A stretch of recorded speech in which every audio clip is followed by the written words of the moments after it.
Bon, alors, en fait, c'était pas si mauvais. Je veux dire, c'était mauvais.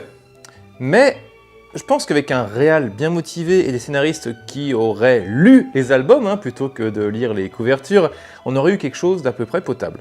Bon, personnellement, une suite, ça me dérangerait pas. Avec la même équipe ou quoi que ce soit, mais juste pas la même production, pas le même réal, et surtout pas les mêmes scénaristes. Bon, déjà, ça partait mal, le machin est produit par Fidélité Film. Fidélité Film, pour ceux qui ne connaissent pas, c'est ceux qui ont fait, alors ok, le très cool Marguerite, mais c'est aussi ceux qui ont fait le 4e volet des aventures d'Astérix au cinéma. Astérix 4, bah c'était, tu te faisais chier tout le temps, et ben là, pour Spirou et Fantasio, c'est pareil, c'est-à-dire que c'est à peu près les mêmes défauts. C'est, par exemple, t'as une scène de poursuite, t'en as qu'une, d'ailleurs, dans tout le film, qui se passe au début, où Spirou prend le Fantacoptère, enfin, Fantacoptère, ça s'appelle le Champicoptère ici, parce que Fantasio n'invente rien dans le film, alors qu'il c'est un inventeur en fait dans la BD, mais là il n'invente rien, c'est Champignac qui a inventé le Champicoptère. C'est pas grave, c'est un raccourci scénaristique, ça c'est pas grave, mais du coup ça fait un truc en moins pour Fantasio qui n'a déjà pas grand chose à faire dans le film, mais bon, j'en parle après. Bref, Spirou s'envole avec le Fantacoptère et il poursuit une voiture qui est en train d'enlever Champignac, qui est joué par Christian Clavier, mais ça aussi j'en parle plus tard. Et histoire de dire on va faire bouger les choses, ils te font un split screen. Un split screen. Split screen, c'est quoi? Vous savez, hein, c'est juste on découpe l'action avec des cases. C'est le genre de truc qui est réservé surtout pour les génériques. Mais là, ils te le font pendant une poursuite. Ce qui fait que tu ne t'attardes pas du tout sur l'action. Tu es plus focalisé sur les effets de style, et donc c'est chiant. C'est pour ça qu'on n'utilise pas pendant les poursuites, on l'utilise d'accord pendant les scènes de suspense, pour montrer t'as un personnage qui fait quelque chose et un autre personnage qui fait un autre truc. Du coup, tu sais pas est-ce qu'il va arriver au moment où l'autre va arriver, ce genre de choses. C'est pour ça qu'on l'utilise là-dessus, mais sur une scène de poursuite, non. Ce qui fait que la scène de poursuite n'est pas intéressante, puisque déjà tu n'es pas focalisé sur l'action, mais en plus c'est ultra lent. T'as des plans de Spirou en Fantacoptère qui est comme ça, super cool. La voiture qui avance, Spirou, et la voiture, et puis voilà. Et c'est la seule scène de poursuite du film. Avant, dans les comédies françaises, genre, surtout dans les comédies de Gérard Houry, enfin... bon, d'accord, c'était vieillot, mais c'était quand même très cool. À part les productions Besson, maintenant, j'ai l'impression qu'on n'est plus capable de faire des cascades ou des poursuites en voiture. Même Max et Léon, qui est un film, une comédie d'aventure, bah c'est pareil, t'as pas des masses d'action dedans. Et pour Spirou et Fantasio, c'est une bande dessinée d'aventure, là, l'aventure, il y en a pas. T'as juste 2 lieux, t'as juste 2 déplacements, et les côtés aventure, c'est juste Spirou et Fantasio qui râlent dans de chouettes décors, hein, mais c'est tout. Faites des comédies d'aventure avec de l'action, s'il vous plaît. Parce que dans aventure, il y a aventure. Ça serait cool. Voilà. Donc, du coup, il se passe ça. T'as une poursuite, on a qu'une seule. Après, t'as une poursuite dans l'aéroport, mais c'est lent. Et puis ensuite, on n'a plus jamais pendant tout le reste du film. Et tout le film est comme ça. C'est-à-dire que c'est réalisé, mais la réal est à chier, enfin la réal est nulle. C'est, comment il s'appelle, enfin c'est le mec qui avait fait le Volcan avec Danny Boone et Valérie Bonneton. Et déjà, le Volcan était pas bien. C'est Coffre, Alexandre Coffre, qui a réalisé le film. Et j'espère que ça sera, s'ils font une suite, ça sera quelqu'un d'autre, s'il vous plaît. Mais voilà, pour bien vous dire à quel point la mise en scène est affreuse dans son métrage, je dis pas mauvaise, je dis vraiment affreuse. On a genre, tu vois les marques des acteurs où ils doivent se situer dans le plan. C'est-à-dire par exemple, tu as une scène dans le désert où tu as Géraldine Nakache qui est en train de marcher et tu vois, enfin moi mon œil était attiré par une sorte de petit paquet de clopes qui était posé. C'est bizarre parce que dans un désert t'as rien et du coup tu vois juste ce petit truc. Et je me disais c'est peut-être important pour l'histoire. Donc tu vois Géraldine Nakache qui arrive et qui s'effondre sur ce paquet de clopes. Elle regarde comme ça, il y a un truc qui se passe, elle se relève, elle se redéplace, et elle se redéplace vers un autre paquet de clopes qui est à un autre endroit. Donc c'est-à-dire que tu vois les marques du déplacement des acteurs, chose que normalement c'est discret, normalement on ne le voit pas. Donc c'est dire à quel point le réalisateur, ou enfin, en tout cas le metteur en scène, s'en branlait totalement de ça. T'as un autre truc, t'as un journal, quelqu'un qui est en train de lire un journal, et en fait, au moment où il tourne la page, tu vois que le journal n'est imprimé que d'un seul côté. C'est-à-dire que c'est une feuille blanche de l'autre côté. Et c'est pareil, tu le vois ça, c'est juste de la paresse. En plus sur le journal il y a marqué « Le voyageur du Mésozoïque », genre « Regardez, on fait une référence à un album, ça veut dire qu'on a lu les BD ?» Non, ça veut dire que vous avez lu, j'en ai là, voilà. Ça veut dire que vous avez lu la 4e de couverture à l'arrière avec tous les titres, comme ça vous placez les titres et vous faites style « C'est bon, ça y est, on a fait référence à la BD ». Ça marche pas comme ça, c'est comme ça que vous aviez fait dans Lucky Luke, de James Hutt, c'était pareil, c'est genre, regardez les références à la BD, non, je dois juste marquer le bandit manchot à un endroit, mais ça n'a aucune incidence. Bref, ça c'est mauvais. Le scénar est pas bien non plus, c'est juste Champignac qui est kidnappé par Zorglub parce que Zorglub n'arrive pas à inventer la Zorglande. Ce qui... Du coup, Zorglub n'est pas vraiment un méchant qui fait peur. Il est joué par Ramsey, il est très bien joué par Ramsey. Les acteurs sont très bons dans ce film, c'est pour ça que je peux pas leur reprocher, c'est juste leurs personnages qui sont mal écrits, mais les acteurs sont très bons. Ramsey, du coup, joue un très bon Zorglub, il est menaçant, il est très drôle, mais le scénario fait que Zorglub n'est pas menaçant, puisqu'il n'est pas capable d'inventer quelque chose tout seul.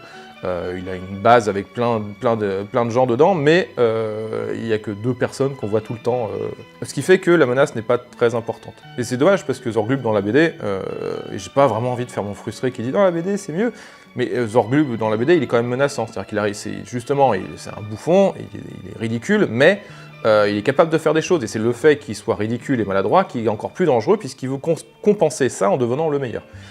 Puis Zorglub a plusieurs moments où il passe du gentil au méchant, enfin le Zorglub est un très chouette. Pour ceux qui ne connaissent pas la bande dessinée Spirou et Fantasio, je la conseille vraiment. Toute celle de Franquin, un peu moins de celle de Fournier, puisque c'est devenu un peu plus commercial, et toutes les dernières, depuis la 50, sont vraiment cool. C'est Johan Evelman qui s'en occupe, et sont vraiment bien. Mais vraiment, hein, je suis un grand fan de ce qu'ils font, c'est moderne, il y a plein de références, il y a plein de blagues, ou quoi que ce soit, c'est super. Pour en revenir au film, donc, du coup, Zorglub n'est pas menaçant. Champignac est joué par Clavier, et Champignac est... Alors, dans l'album, c'est quelqu'un de rêveur, c'est un scientifique rêveur. On aurait vu un Jean Rochefort forcément dans le rôle, mais bon, je pense que Jean Rochefort était beaucoup trop vieux pour les conditions d'un tournage. Pierre Richard était pris pour le petit Spirou. Du coup, peut-être que Thierry Lhermitte, au pire, si vraiment vous vouliez prendre quelqu'un de la troupe du Splendide, ça allait, mais là, c'est juste Clavier avec une moustache qui fait du clavier. Là, c'est juste Clavier qui prend son chèque, et enfin, en tout cas, on lui demande de faire du clavier, du coup, c'est pas Champignac, c'est une sorte de mec imbu de sa personne qui rajoute Champi à chaque nom. Enfin, Spirou, c'est pareil, c'est Thomas Oliveres qui le joue, et je trouve qu'il le fait très bien, et c'est un très bon Spirou. À partir de la moitié du film, il est très bon, je trouve qu'il est vraiment bien, il a un mouvement qui est cool pour le personnage, mais le problème c'est encore une fois que le personnage est mal écrit, puisque dans le film, c'est un pickpocket qui se déguise en groom pour faire les poches des gens dans les hôtels. Bon, dans la BD, Spirou est quelqu'un qui est... C'est un diamant d'innocence, quoi. Là, dans le film, il pourchasse Champignac, pas pour aider Champignac, mais parce que Champignac a des champignons qui valent de l'argent. Du coup, Spirou se dit « Ah, mais si j'arrive à avoir Champignac, je pourrais vendre son truc. » Donc, c'est pas une question de « c'est pas fidèle à la BD », ça finalement, au bout d'un moment, enfin au bout des 10 premières minutes, tu t'en fous, tu te dis « j'ai quand même juste envie de voir un film qui me passionne », mais là non, le personnage, du coup, il est détestable pendant tout le film en fait, puisque c'est quelqu'un qui est juste égoïste, et ce n'est pas intéressant de voir un héros comme ça. C'est juste parce que du coup, tu n'as absolument aucune empathie pour le personnage. Et il est une rédemption que vers la fin, quoi, donc c'est vraiment... le personnage de Spirou écrit est nul, mais Thomas le joue très bien, je trouve, et du coup, c'est pour ça que c'est un peu bizarre. Fantasio.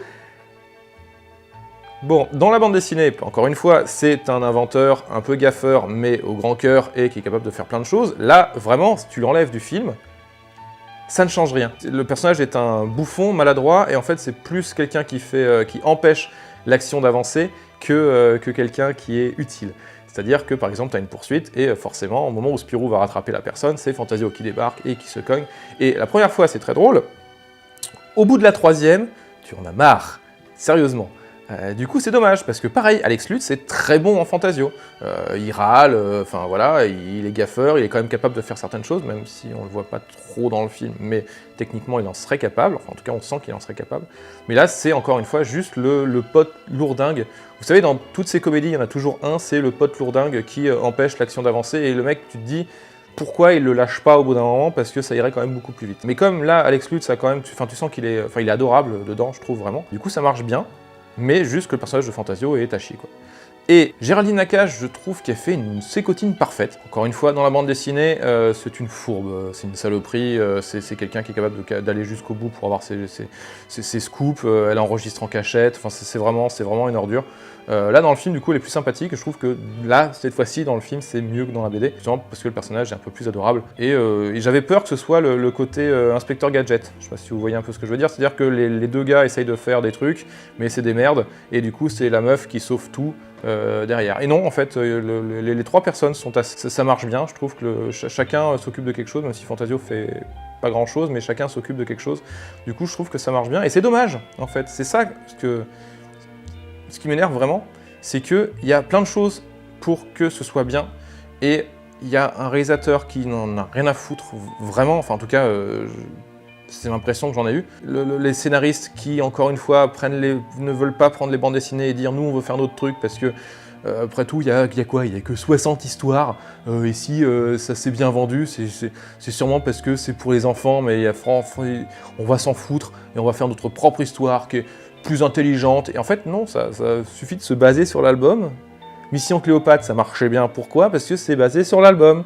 Et du coup, les passages, l'histoire de l'album est très cool. Donc, ça marche bien, étrangement. Hein, Jeux Olympiques, c'est pareil. Les passages qui marchaient, c'est ceux qui sont pris sur l'album, c'est-à-dire que t'as 3 minutes. Après, tout le reste, c'est à chier. Et même Au service secret de Sa Majesté, les moments qui marchent, c'est les moments pris de l'histoire de base, et sauf qu'ils t'en prennent que 20 minutes et ils te font tout le reste. Voilà. Et là, ils ne prennent rien de l'histoire de base, ils t'inventent leur propre histoire, ce qui fait que les personnages sont insupportables. Spip est un vrai écureuil, par contre, dans celui-là, et ça, je trouve ça très cool.